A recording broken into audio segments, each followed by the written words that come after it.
Bonjour, je m'appelle Catherine Lepers, je suis professeure à Télécom Sud Paris. Dans cette leçon, nous allons étudier les futures générations de réseaux PON.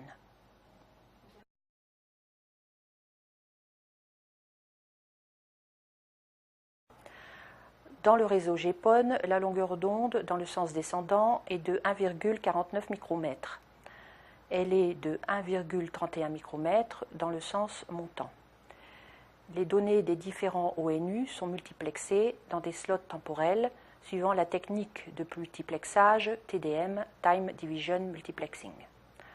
Dans la future génération de réseaux GPON, NGPON1, les réseaux d'IGPON1 ont un fonctionnement identique à celui du réseau GPON, avec un débit dans la voie descendante égal à 10 gigabits par seconde et un débit dans la voie montante égal à 2,5 gigabits par seconde.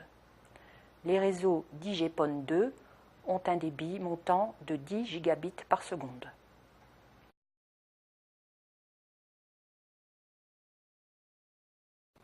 Dans le réseau NGPON2, on introduit la technique de multiplexage WDM tout en gardant la technique TDM.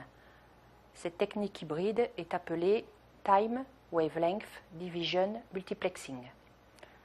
On a un fonctionnement identique au réseau d'IGPON sur 4 ou 8 longueurs d'onde lambda. Cela permet d'augmenter le débit et la flexibilité du réseau.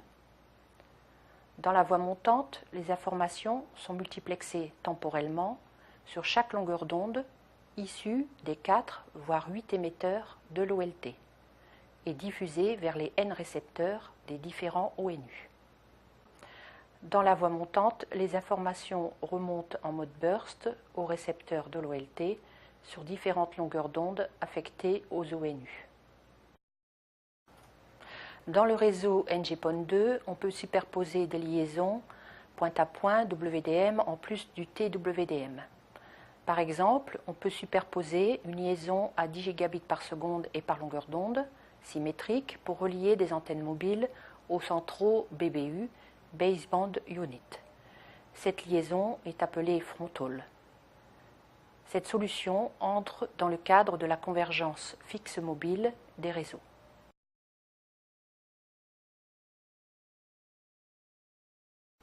Dans le tableau suivant sont résumées les différentes spécifications du réseau NGPON2.